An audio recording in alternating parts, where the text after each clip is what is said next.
Bien, Chile registra un gran aumento de su población que está físicamente inactiva en 2 décadas.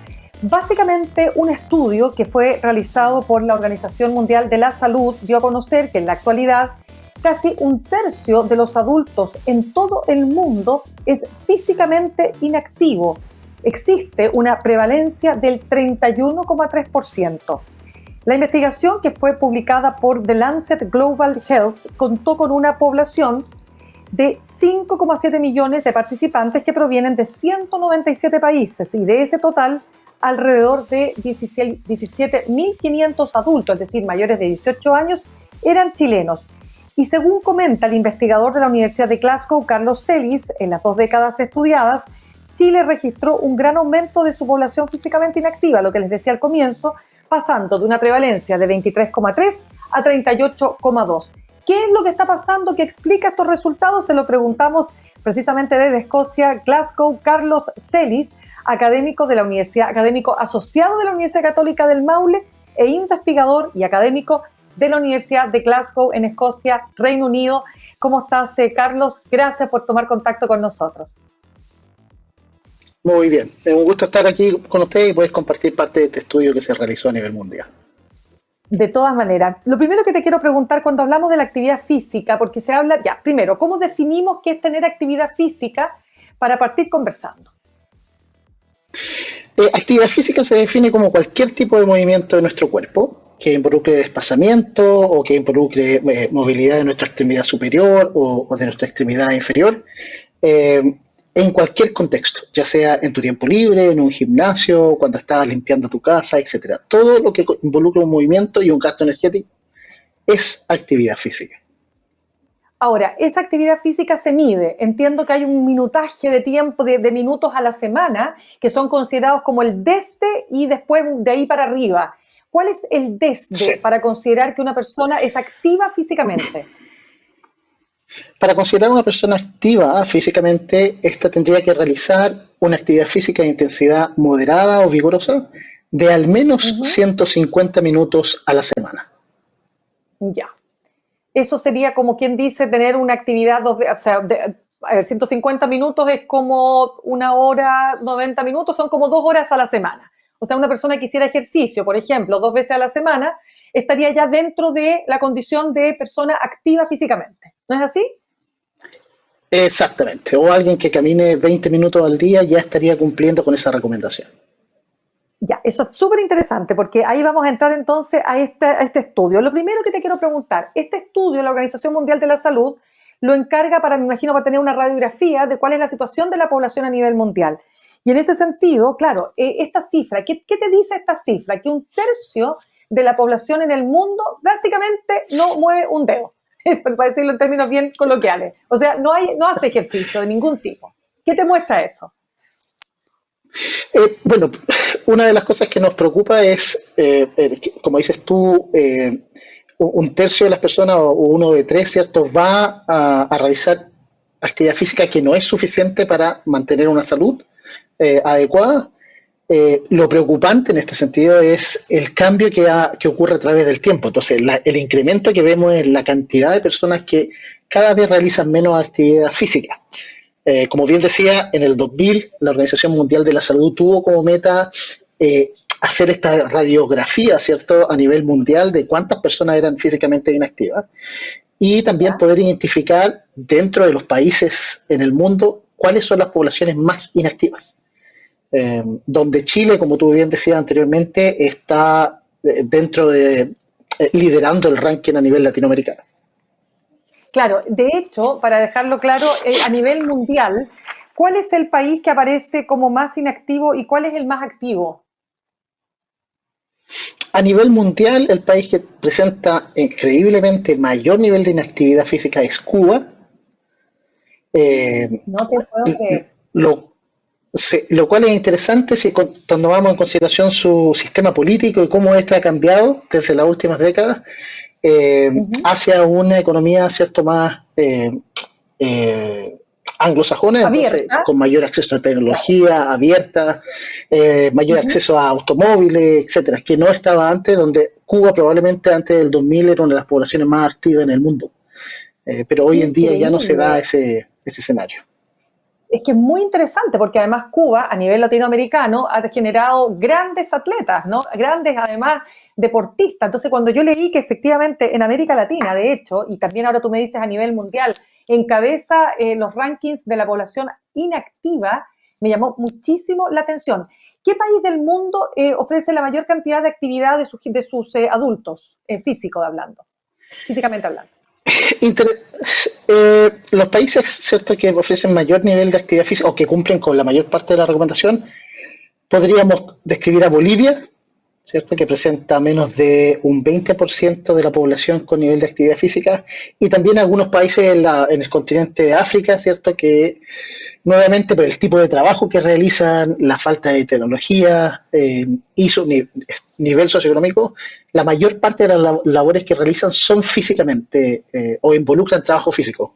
Y esa prevalencia llega a cerca a 15 o 14% en algunos países de África. Ya, pues, y en el caso, por ejemplo, de América Latina y el Caribe, Ecuador entiendo que tiene la prevalencia más baja de personas inactivas físicamente, ¿no? Sí, Ecuador y Bolivia.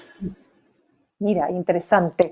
Ya, pues, entonces vámonos a Chile, porque quiero entender por qué nosotros pasamos de tener una prevalencia de un 23,3% de población adulta inactiva físicamente a 38,2%. Esto fue en 2 décadas, ¿no? Sí, 2 décadas. Ya, Es ¿qué pasó? interesante en el 2020, bueno, hay distintas cosas que han cambiado. Una de ellas es probablemente el acceso a actividad física. Si bien el tipo de trabajo ha ido cambiando, ¿cierto? Cada vez tenemos menos cantidad de gente en la población que realiza labores que son físicas, que involucran, ¿cierto?, un trabajo físico que puede ser considerado parte de tu cuota de actividad física semanal, de estos Ujú. 150 minutos a la semana. Una de las perspectivas o hipótesis es que eso ha cambiado y han incrementado los trabajos de oficina, los trabajos que son un poco más sedentarios y que por ende no contribuyen, ¿cierto?, a incrementar tu nivel de actividad física durante una semana. Algo que ha cambiado también considerablemente del 2000 al 2022 son la seguridad. Entonces, la mayor parte de la gente que realiza actividad física en Chile la realiza en su tiempo libre. Y si bien no todos pueden acceder a un gimnasio o a un lugar, ¿cierto?, que ofrezca estas facilidades para realizar actividad física, hay mucha gente en Chile que realiza su actividad física, ¿cierto?, en espacios libres o comunes como parques, caminar, andar en bicicleta. Así que otra de las hipótesis que se maneja en relación a este incremento es el incremento de inseguridad percibido por los ciudadanos y por ende la reducción en la actividad física que se realiza en el tiempo libre en áreas verdes principalmente. Tremendo tema. Carlos Celis conversando con nosotros a esta hora, académico de la Universidad Católica del Maule, académico asociado y además académico e investigador de la Universidad de Glasgow, Escocia, justamente conversando con nosotros desde Glasgow, Escocia, Reino Unido. Carlos, lo que quiero preguntarte también es lo siguiente, porque cuando nosotros hablamos de la inactividad física, esto no es solo que nuestro cuerpo luzca mejor, en fin, sino que esto nos ayuda a prevenir determinadas enfermedades. Quiero también que podamos hacer ese alcance.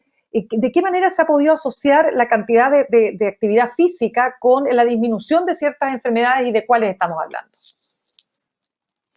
Bueno, la vinculación más grande de la actividad física es principalmente con la prevención de diabetes, la prevención de enfermedades cardiovasculares como infarto o cierto infarto al corazón, accidentes cerebrovasculares, y ahora Uh tenemos -huh. una gran cantidad de evidencia también que justifica, ¿cierto?, que un mayor nivel de actividad física podría prevenir cáncer relacionado a estilos de vida, como es el cáncer colorectal o el cáncer de mamas, que son altamente prevalentes en población chilena.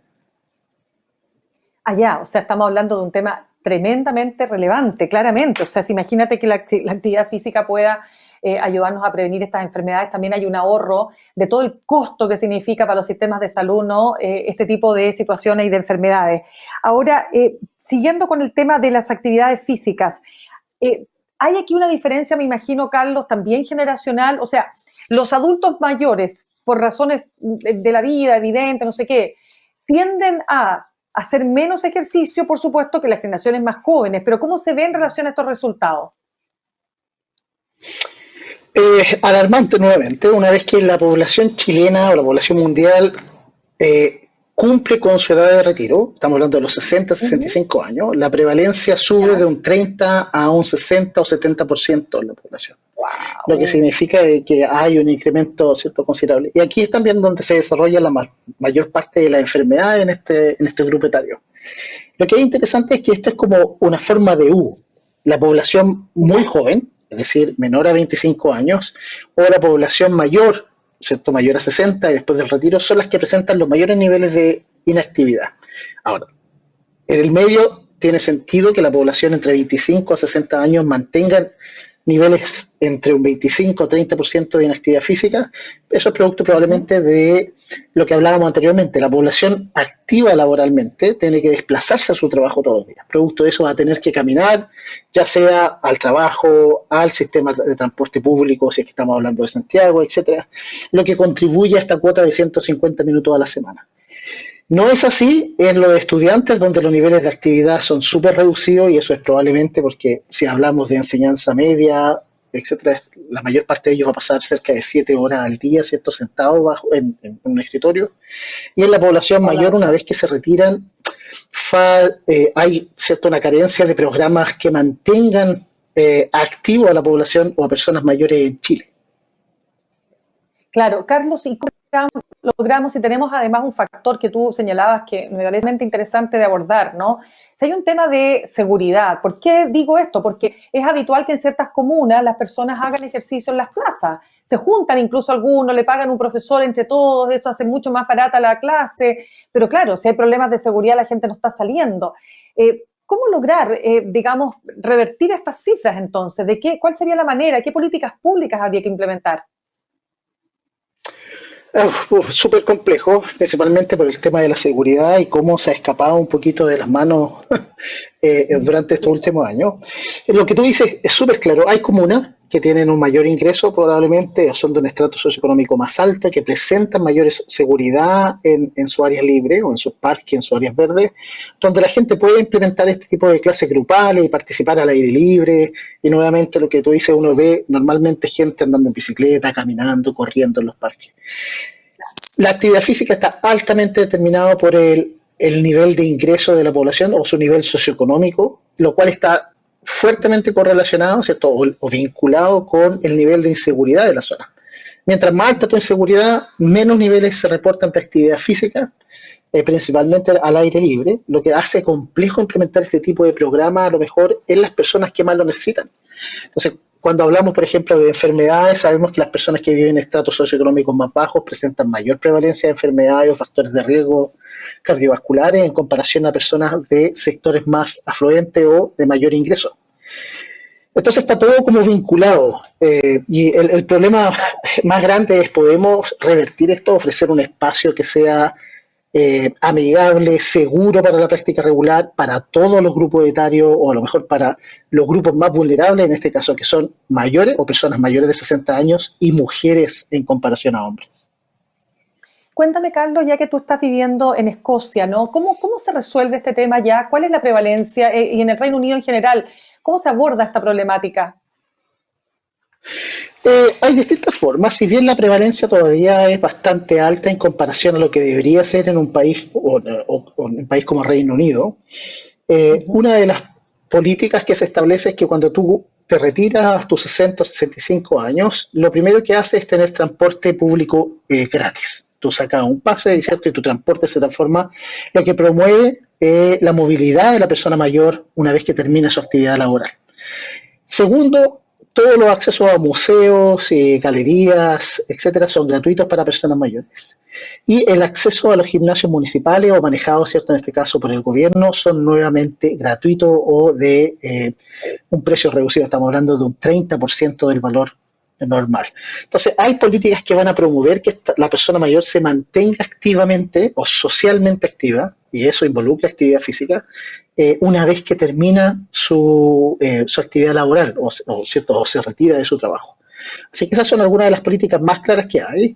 En relación a parques y áreas verdes, se tratan de centralizar áreas verdes en las distintas zonas. Todas están implementadas con áreas de juego para niños, máquinas de ejercicio para adultos, y personas mayores. Entonces se empieza a ver este cambio en el ambiente, ¿cierto?, que favorece o promueve la actividad física. Así que esas son algunas de las políticas que ha implementado el Oh, Reino Unido en relación a... claro, a lograr estimular precisamente, particularmente a los sectores adultos o los llamados adultos mayores. Carlos, estamos conversando con Carlos Celis, académico de la Universidad Católica del Maule e investigador y académico de la Universidad de Glasgow, Escocia, Reino Unido. Quiero preguntarte, Carlos, respecto de las actividades físicas, porque caminar sirve, porque otros te dicen, no, no sirve tanto. Hay personas que dicen, mira, yo lo que puedo hacer es caminar todos los días, pero no me pidan más porque no tengo tiempo, no tengo capacidad. ¿Cuáles son las actividades que realmente sirven? ¿Cuáles son las más recomendadas, las menos recomendadas? Es una excelente pregunta. La verdad es que las recomendaciones que se publicaron en el 2022, ¿cierto? Derriban bastantes mitos que habían en relación a la actividad física y qué tipo de actividad física era beneficiosa y qué tipo no era beneficiosa. Y una de las cosas que creíamos anteriormente es que la única actividad que nos servía era la actividad física de intensidad moderada, la que te hace sudar, la que pierdes, ¿cierto? O altera un poco tu respiración, que no puedes hablar, ¿cierto? Continuamente porque estás cansado y tu corazón está trabajando, tu sistema respiratorio está totalmente activo. Pero la verdad es que hoy hemos logrado mejorar la medición de actividad física mediante acelerómetros de movimiento, monitores, los teléfonos móviles o celulares. Y lo que sabemos es que nos movemos de ese concepto de que solo actividades moderadas o vigorosas son beneficiosas a un concepto de que cualquier tipo de actividad física sirve y contribuye para tu salud. Y eso involucra caminar, que es lo que más realizamos como población. Es decir, todos tenemos que caminar, ya sea para desplazarnos a algún lugar o para ir al trabajo o cualquier otro tipo de caminata. Entonces, esa caminata es totalmente beneficiosa para la población, ¿ya? Y la que realiza una caminata de forma frecuente, excelente. ¿Cómo pueden mejorar los beneficios de caminar? Es incrementando su intensidad. Hay una gran diferencia que yo camine a un paso extremadamente lento a que yo trate de apurar el ritmo de mi caminata. Y lo que sabemos es que las personas que caminan más rápido que la población normal presentan un menor riesgo de mortalidad, un menor riesgo de desarrollar enfermedades cardiovasculares, cáncer, diabetes, porque empujan, ¿cierto?, a su organismo a desarrollar una mejor capacidad física. Entonces no es necesario ¿No? tener acceso a un gimnasio, caminar es suficiente. Es súper interesante el dato que nos estás entregando, fíjate, y que es súper alentador también para aquellas personas, como te decía, que no tienen la posibilidad, sino aprovechar cuando se trasladan a sus trabajos, caminar lo que tengan que caminar para poder, bueno, son 20 minutos, decías tú más o menos, ¿no, Carlos? Sí, Diarios, al día. lo recomendado. Sí. Cuéntame, ¿y qué pasa con estos, lo que se llaman estos como deportistas de fin de semana? Que algunos dicen, cuidado con la pichanga, cuidado con esto digamos, de forzar o estresar el cuerpo solamente un par de días a la semana. ¿Cómo ves tú eso? Bueno, la verdad es que nuevamente hay mucha evidencia que se ha generado últimamente en relación a estos deportistas del fin de semana y es beneficioso. Es decir, si una persona hace sus 150 minutos, como tú dices, 2 horas o más de 2 horas de actividad física en una sesión, producto de que jugó un partido el fin de semana o fue a andar en bicicleta al Cerro San Cristóbal por 2 horas, etcétera, ¿cierto? Excelente. Esa persona logró. Los beneficios asociados a que esa persona haga esa cuota una vez a la semana o reparta esa cantidad de actividad física en 5 o 7 días a la semana, ¿cierto?, ofrecen beneficios similares, ¿ya? Y una de las barreras que estamos tratando de derrocar ahora es que no es necesario, ¿cierto?, si es que no puedes por la demanda laboral, no sé, todos tus compromisos, ya sea familiares, de trabajo, etcétera, a realizar actividad física todos los días, que a lo mejor, ¿cierto?, deje algún día a la semana donde pueda realizar esta cuota de 150 minutos a la semana. Y los beneficios, la verdad es que son bien favorables. Todavía se observan reducciones en el desarrollo de enfermedades cardiovasculares y de mortalidad en general. Ahora, dime una cosa, Carlos, cuando te dicen que después de los 50 años, particularmente las mujeres en plena menopausia, ¿no es cierto?, con la pérdida de estrógeno, en fin, lo que hay que hacer es pesas, o sea que tú tienes que hacer ejercicio, pero no solo aeróbico, incluso hasta te llegan a decir aeróbico, no olvídate lo aeróbico, lo que tienes que preocuparte es de hacer pesas. ¿Por qué? Porque uno tiende a perder masa muscular. Eso va, me imagino, en una orientación correcta, ¿o no?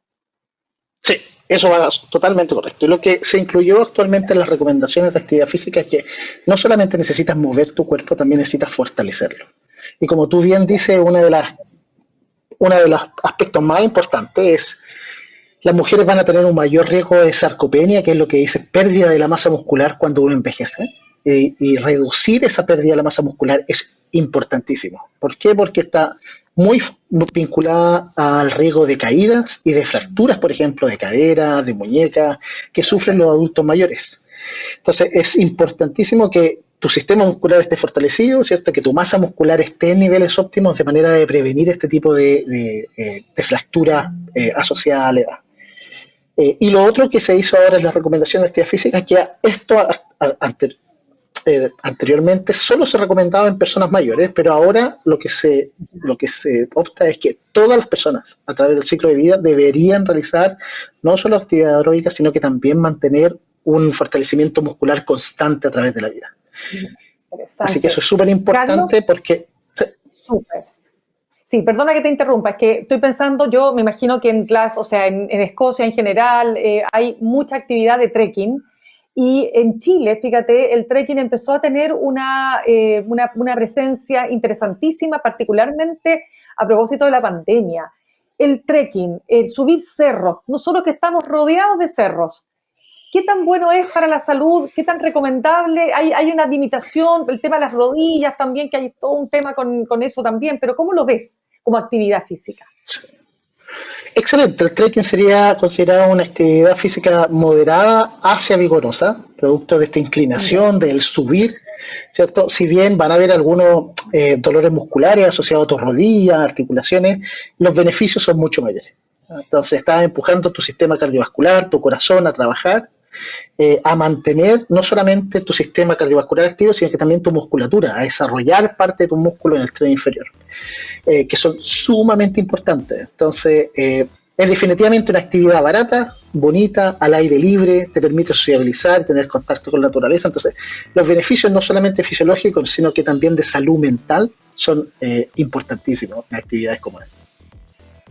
Carlos, te quiero dar las gracias. Carlos Celis, académico asociado de la Universidad Católica del Maule y académico e investigador de la Universidad de Glasgow, Escocia. Gracias por habernos hablado de este tema tan importante y también por haberte dado el tiempo desde Glasgow. Además, estamos con el Reino Unido, estamos a 5 horas de diferencia, así que con mayor razón todavía. Muy agradecida. Ni un problema, Mira, un gusto. Estés muy bien, un gusto también. Adiós.